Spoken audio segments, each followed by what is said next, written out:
할렐루야. 십계명에 대해서 하고 있습니다. 오늘은 그 두 번째입니다. 지난주에 이어서 오늘은 말씀드린 대로 십계명 그 두 번째, 새긴 우상을 만들지 말라는 말씀에 대해서 함께 나누겠습니다. 모세는 시내산에서 두 번씩이나 두 돌판에 새겨진 십계명의 말씀을 받았습니다. 근데 그 두 돌판에서 첫 번째 돌판에 하나님과 관련된 계명을 먼저 배치한 이유는 하나님을 먼저 알아야 우리가 누구인지 알기 때문이라고 말씀을 드렸습니다. 그래서 호세아 선지자가 뭐라고 했다고 했죠? 여러분 호세아 6장 3절 말씀 보시겠습니까? 같이 읽겠습니다. 그러므로 우리가 여호와를 알자, 힘써 여호와를 알자. 그의 나타내심은 새벽빛같이 어김없나니 비와 같이 땅을 적시는 늦은 비와 같이 우리에게 임하시리라 하니라. 아멘. 호세아는 여호와를 알자라고 했습니다. 어떻게 해요? 힘써 알자라고 했죠. 근데요, 우리가 알기는 아는데 머리로만 알았어도 안 되고 알기는 아는데 어디에서든 그 알을 멈춘다면 우린 아직도 멀어도 한참 멀은 겁니다. 그러니까 이론적 지식뿐만 아니라 경험적인 지식 그리고 경건의 지식으로 이어져야만 비로소 우리가 하나님을 알게 되는 것이죠. 십계명 제1계명에서 나 외에 다른 신을 내게 두지 말라라고 말씀했습니다. 지난주일 말씀드린 대로 나 외에는, 그러니까 히브리어 알 파나이는 내 얼굴 옆에서 내 면전에서입니다. 그러니까 다른 어떤 잡신과 함께 섬기면 안 된다는 겁니다. 말 그대로 양다리는 안 된다는 거죠. 우리가 누구를 섬기느냐는 곧 누구를 닮아가느냐의 문제로 연결되기 때문입니다. 돈, 권력을 섬기면 돈이나 권력의 성질을 닮아가는 것이고 세상을 섬기면 세상의 성질을 닮아가는 것이지요. 그러니까 나 외에는 오직 하나님을 닮아가라는 말씀인 줄로 믿으시기 바랍니다. 근데 우리가 섬기는 하나님은 어떤 분이시죠? 가장 대표적으로 하나님은 사랑의 하나님이시다라고 말씀을 드렸습니다.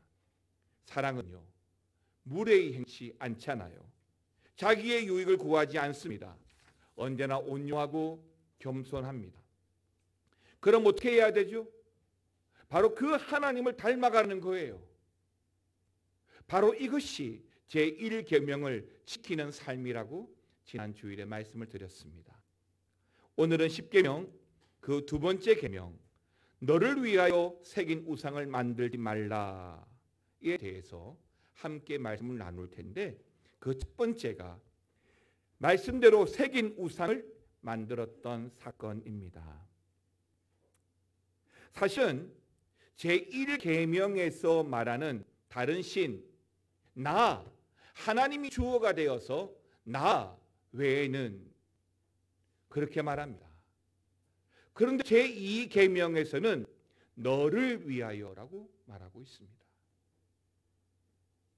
그러니까 제2계명에서 말하는 이 새긴 우상은 너를 위해서라고 하는 것이죠.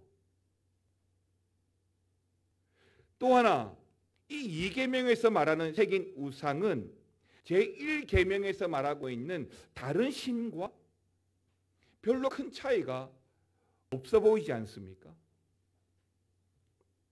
제1계명에 비해서 이 제2계명은 그렇게 구분이 쉽지 않고 별다른 의미가 없는 것으로 오해할 수 있지만 그러나 사실은 굉장히 다릅니다.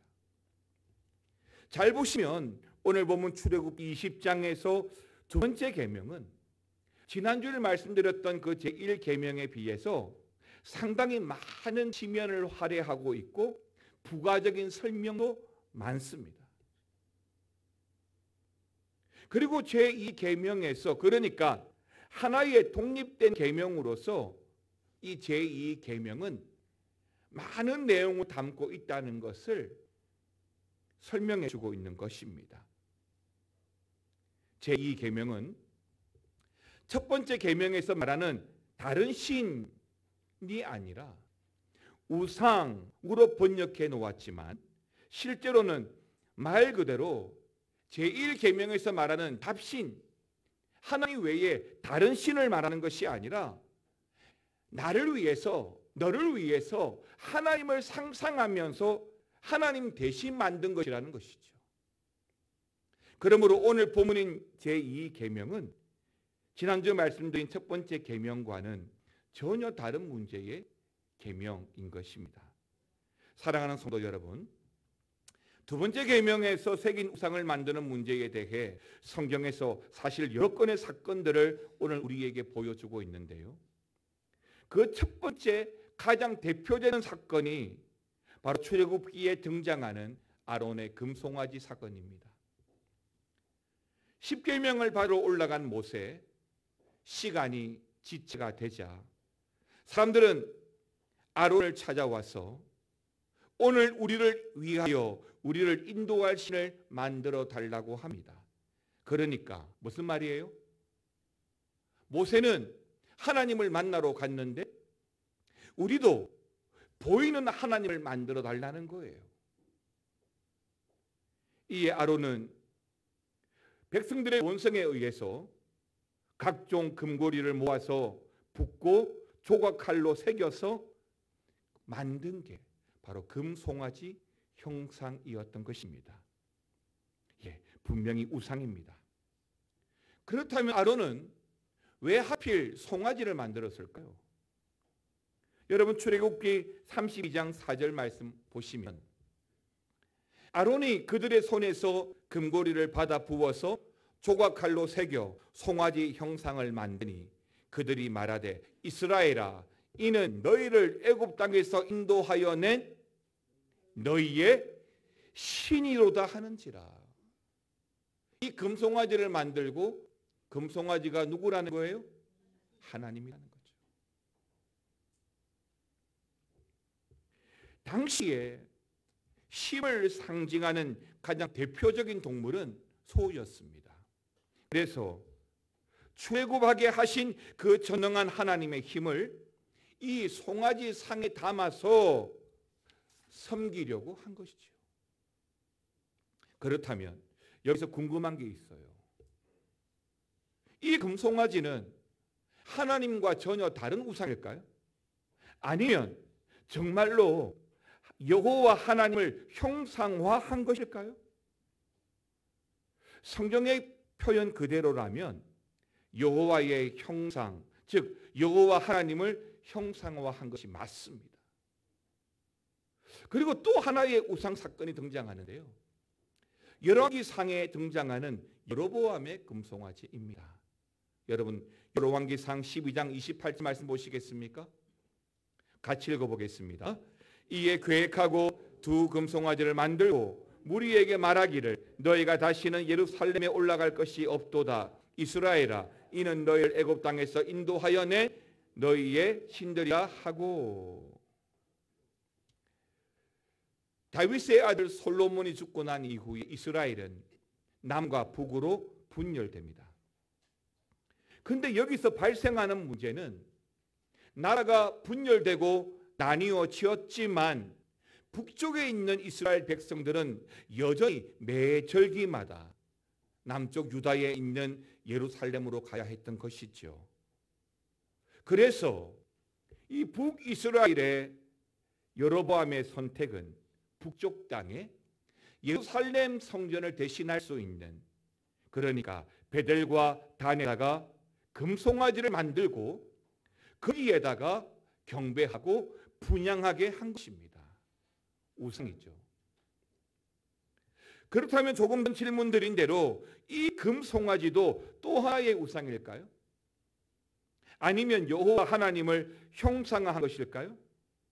역시 조금 전 읽어드린 대로 열왕기상의 말씀대로 또 하나의 여호와 하나님을 형상화한 것입니다. 그래서 오늘 본문 출애굽기 20장 4절 제2계명은 뭐라고 했습니까? 너를 위하여 새긴 우상을 만들지 말고. 누구를 위하여? 너를 위하여.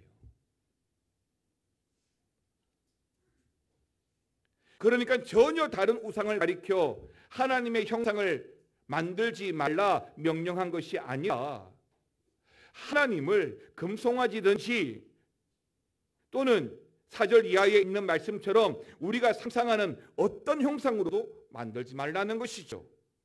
하늘에 있는 형상, 땅에 있는 형상, 물속에 있는 형상, 어떤 것도 안 된다는 거예요. 전에도 한번 말씀드렸지만 유럽에 있는 천주교를 가보면, 천주교 성당을 가보면 우리 개신교 교회랑은 다른 게 너무 많아요. 특히 그 성당 안에 들어가면 얼마나 많은 조각상들과 그림들이 있는지 모릅니다. 그 중에서 이 천주교의 가장 큰 심각성이 뭐냐면 그런 조각상, 특히 성모상이죠.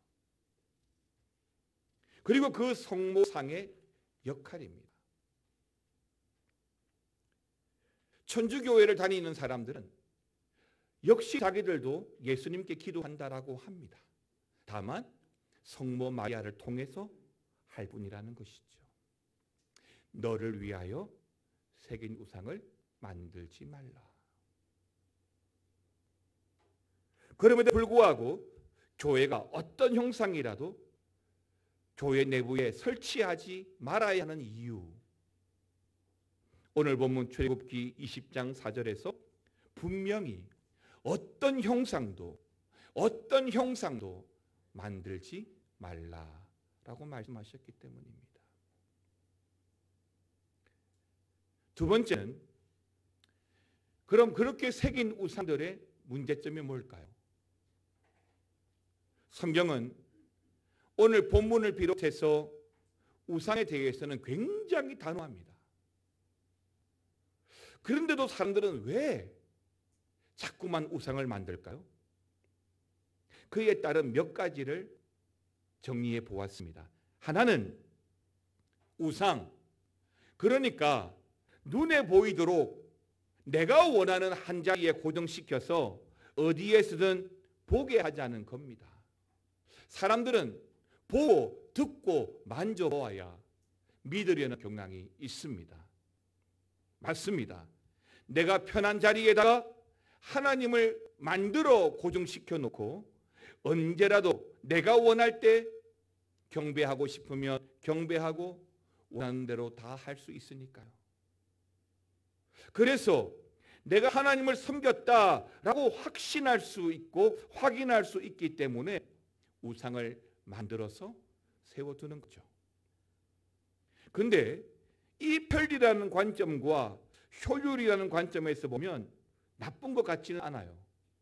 좋은 점도 많습니다. 왜요?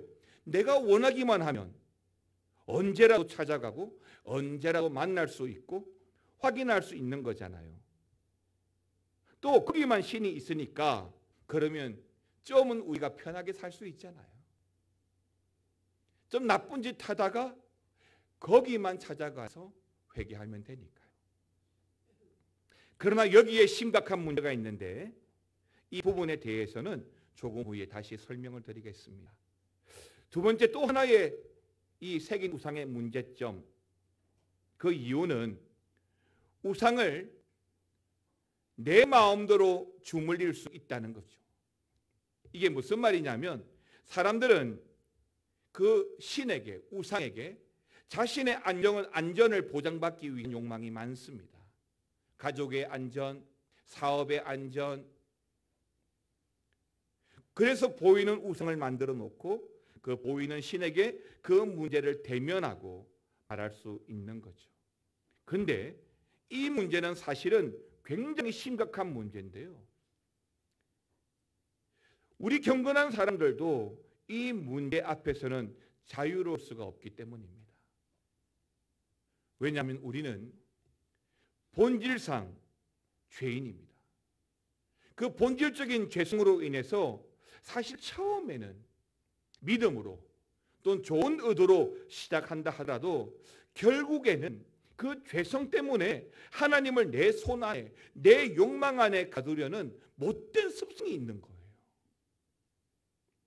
그러면 어떤 일이 있더라도 우리 성도들은 결코 새긴 어떤 우상이라도 만들지 말아야 하는 줄 믿습니다.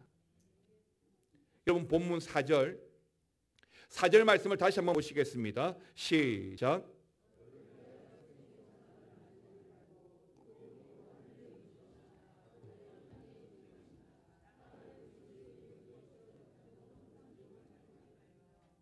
사람들은 편하게, 쉽게, 간단하게 살고 싶은 경향이 많습니다.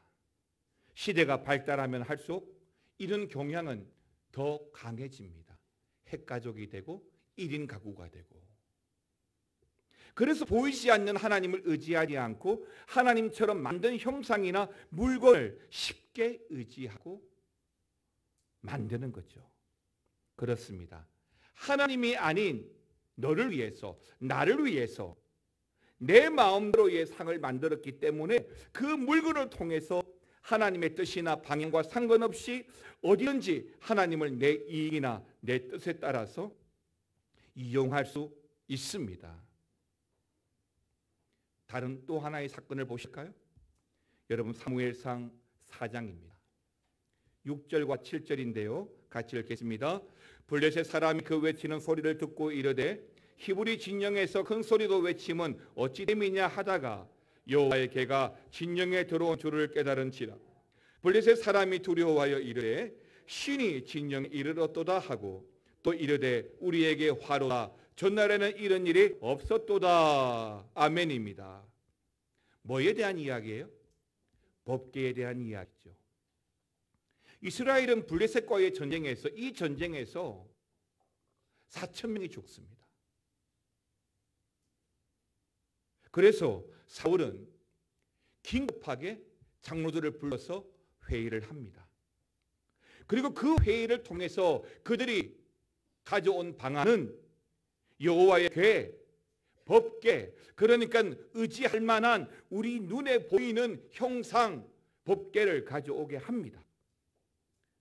그래서 조금 전에 읽었던 말씀, 이 법궤가 이스라엘 진영에 들어오니까 이스라엘 진영에서는 큰 소리로 환호하고 보이는 법궤, 하나님의 형상이 들어오니까 엄청나게 사기가 진작이 되었던 거예요. 이제는 누구라도 싸우면 다 이길 것 같습니다. 자, 그렇다면 이 전쟁의 결과가 어떻게 되었을까요? 승리했나요? 패배했습니다. 그러니까 엉뚱한 결과가 나온 거죠. 자, 여러분 다시 이 사무엘상 4장 10절과 11절 말씀 보십시오. 같이 읽겠습니다. 블레셋 사람들이 쳤더니 이스라엘이 패하여 각기 장막으로 도망하였고 사륙 심히 커서 이스라엘의 보병에 엎드린 자가 3만 명이었으며 하나님의 궤는 빼앗겼고 엘리의 두 아들 홈리와 비느하스는 죽임을 당하였더라. 어떻게 되었다고요? 자, 여러분 앞전 전쟁에서는 몇 명이 죽었다고요? 4,000명이 죽었는데 법궤가 들어왔고 사기가 충만했는데 이 전쟁에서는 몇 명이 죽었죠? 3만 명이 죽었습니다. 법궤가 없을 때는 4,000명, 법궤가 있을 때는 3만 명, 약 10배가 되죠. 그렇다면 하나님 임재의 상징인 이 법궤가 들어왔음에도 불구하고 왜 이런 일이 일어났을까요? 여러분 이게 바로 키포인트예요. 하나님이 이기게 해 주시라는 그 믿음 정말 중요하죠. 근데요, 그 믿음보다는 법궤, 물건, 하나의 형상을 더 신뢰했던 것이죠. 맞습니다. 이 법궤는 하나님의 임재의 상징입니다.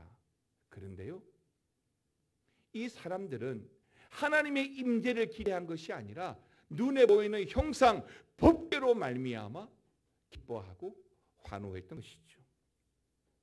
바로 이게 오늘 본문에서 말하는 제2계명입니다. 법궤는 심지어 우리가 만들고 싶어서 만든 게 아니잖아요. 하나님이 우리들을 만들라고 해서 만든 궤임에도 불구하고 사람들은 그 모양을 보면서 하나님을 그 속에 가두고 그 형상을 끌고 다니면서 내 이익을 위해서 사용하려고 한 것입니다. 그래서 오늘 제2계명 첫 번째 소절에 뭐라고 했습니까? 누구를 위해서? 너를 위해서 새긴 우상을 만들지 말라라고 했습니다. 자, 그 다음 장 사무엘상 5장을 보시면 재밌는 사건이 일어납니다. 그렇게 그 전쟁에서 3만 명이 죽고 법궤는 블레셋에게 빼앗깁니다. 블레셋이 가져간 법궤, 놀라운 일이 있습니다. 그 법궤 주변에 있던, 법궤를 놓아두었던 바로 옆에 있던 블레셋의 우상 다곤 신이 다음 날 교회 앞에, 법궤 앞에 엎드러져 있던 거예요. 여러분, 사무엘상 5장 3절은 이렇게 말합니다. 같이 봅니다. 아스돗의 사람들이 이튿날 일찍이 일어나 본즉 다곤이 여호와의 궤 앞에서 엎드러져 그 얼굴이 땅에 닿았는지라. 그들이 다곤을 일으켜 다시 그 자리에 세웠더니 어떻게 해요? 다시 세워줘야죠. 그러려니 한 거죠. 근데 그 다음 날 또 똑같은 일이 또 일어난 거예요. 그리고 심지어 이번에는 그 다곤의 머리와 손목도 끊어져서 그 다곤 신전 문지방까지 굴러가 있던 겁니다. 자, 그렇다면 여기서 조금 전에 보았던 그 4장과 이 사무엘상 5장의 결론은 뭘까요? 여러분, 법궤 자체가 힘이 있는 것이 아니라 그 법궤라 하더라도 하나님께서 임재하셔야 힘이 있다는 겁니다. 다시 10계명으로 돌아와서 두 번째 계명의 핵심은 하나님처럼 닮은 어떤 형상이라도 만들어서 의지하지 말고 하나님 자신, 하나님만을 보라는 겁니다. 사람들은요, 부적을 굉장히 좋아합니다. 안심이 된대요. 그게 표시라는 거죠. 이걸 다른 말로 종교성이라고 합니다. 그런데 우리가 두 번째 계명에서 유의해 보아야 될 것들은 이게 다 너를 위해서라는 거죠. 하나님이 함께하지 않는 것이 아닌데 하나님은 임마누엘, 언제나 우리와 함께 하시겠다고 약속하셨음에도 불구하고 보고 듣고 만지기를 원하는 우리는 보이고 들리고 만져지는 부적, 형상을 원하는 거예요. 사랑하는 성도 여러분, 우리 하나님은요 굉장히 인격적인 분이십니다. 어떤 물건이나 형상으로 만들어서 그 인격적인 하나님을 비인격화시킬 필요가 없습니다. 그렇게 형상을 만드는 순간 비록 하나님이라고 생각하고 만들었다 하더라도 아론이나 여로보암처럼 그것은 또 하나의 우상으로 변질되는 것입니다. 왜죠? 사람들의 죄성이 우리를 그렇게 만들기 때문입니다. 지금 우리는 아니야라고 말하지만 시간이 지나면서 그 죄성이 우리를 그렇게 만들어 갑니다. 하나님, 살아계신 하나님, 인격적으로 찾아오신 하나님, 여러분 그 하나님만 바라보시기 바랍니다. 하나님은 결코 우리의 이용의 대상이 아닙니다. 경배의 대상인 줄 믿습니다. 지금도 우리와 밀접한 관계를 나누기 원하시는 하나님이십니다. 그리고 그 하나님은 단 한 번도 우리를 실망시키거나 우리를 이용하지 않습니다. 오히려 자신의 모든 것을 내어주셨음에도 불구하고 여전히 아무런 조건 없이 그저 우리를 자녀로 부르시고 인격적인 관계를 나누기를 원하시는 하나님이신 것입니다. 오늘 본문 10계명 제2계명 너를 위하여 새긴 우상을 만들지 말라는 계명은 하나님은 우리 이용의 대상이 아니라 인격의 대상으로 여기며 날마다 그 하나님을 인격적인 하나님으로 교제하며 나누라는 말씀인 줄 믿고 그런 은혜와 축복이 저와 여러분 가운데 있기를 축원합니다. 재미있는 이야기 하나 들려드리면서 마치겠습니다. 어느 날 아내가 남편의 눈을 바라보면서 조용히 말합니다. 당신은 정말 내게 로또 같은 사람이야. 남편이 말합니다. 내가? 정말? 그렇게 한박 웃음을 짓고 만족해하면서 또 묻죠. 근데 내가 그렇게 당신에게 로또야? 라며 행복해할 때 아내는 이렇게 말합니다. 맞아. 당신은 진짜 나하고 안 맞아. 안 맞아도 어쩜 그리 안 맞는지 내 인생의 로또지. 10년, 30년을 같이 살아도 사실 잘 맞지 않는 게 어쩌면 당연한지도 모르겠습니다. 그리고 또 그렇게 다 맞고 똑같으면 공장에서 찍어내는 제품이죠. 서로 다르기 때문에 싸우면서 정들고 그렇게 마음 맞추고 사는 게 부부이지 않습니까? 근데요, 우리가 하나님과 로또가 되면 되겠습니까? 그러면 정말 큰일 나는 거예요. 하나님이 하지 마라 하시는데도 내 생각 때문에 내 판단 때문에 하게 된다면 그땐 정말 우리가 하나님과 로또가 맞습니다. 성도로 살아가면서 우리의 뜻이나 생각보다는 하나님께 맞추고 사는 게 신앙이잖아요. 그렇게 살면서 하나님이 주시는 은혜로 살아가는 게 복인 줄 믿으시기 바랍니다. 오늘 말씀 가운데 이런 표현이 나옵니다.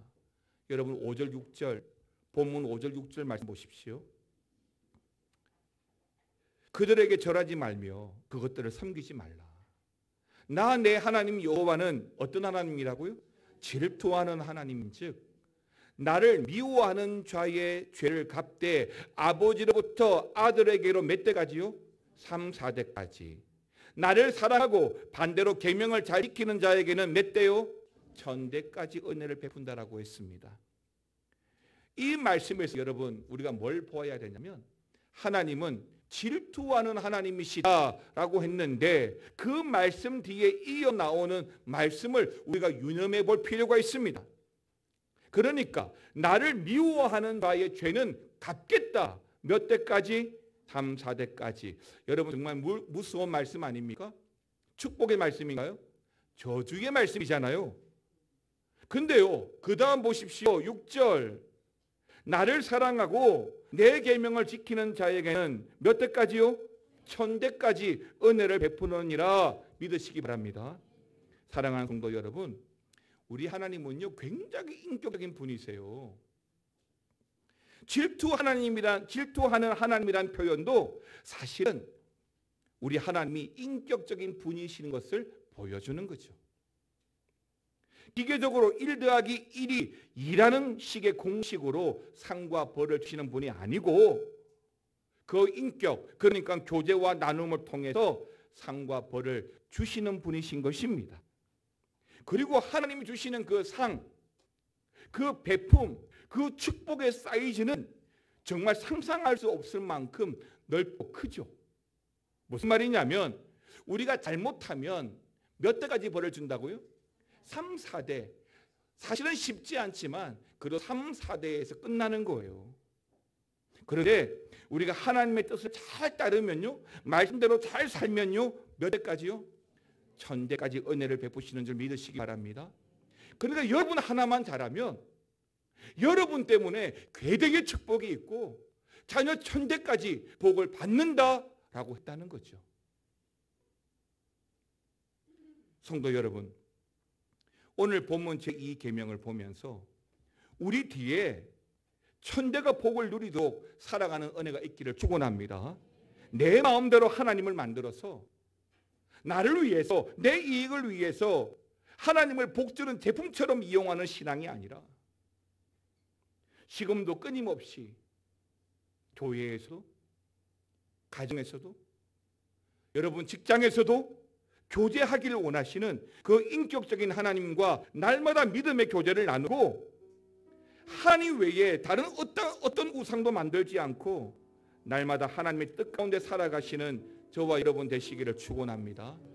하나님은 단 한 번도 여러분들을 실망시킨 적이 없습니다. 그 하나님을 모시고 그 하나님만을 의지하고 살아가시기를 주의 이름으로 축원합니다. 찬양하겠습니다. 하나님 한 번도 나를 실망시킨 적 없으시고 언제나 공평과 은혜로 나를 다시 한 번 더, 하나님 한 번도 나를, 하나님 한 번도 나를 실망시킨 적 없으시고 언제나 공평과 은혜로 나를 지키셔. 우리의 고백 가운데 오 신실하신 주, 오 신실하신 주, 내 너를 떠나지도 않으리라, 내 너를 버리지도 않으리라. 약속하셨던 주님, 그 약속을 지키사 이후로도 영원토록 나를 지키시리라. 지나온 모든 세월들, 지나온 모든 세월들 돌아보아도 그 어느 것 하나, 그 어느 것 하나 주의 손길 안 미친 것 전혀 없네. 고백합니다. 오 신실하신 주, 오 신실하신 주,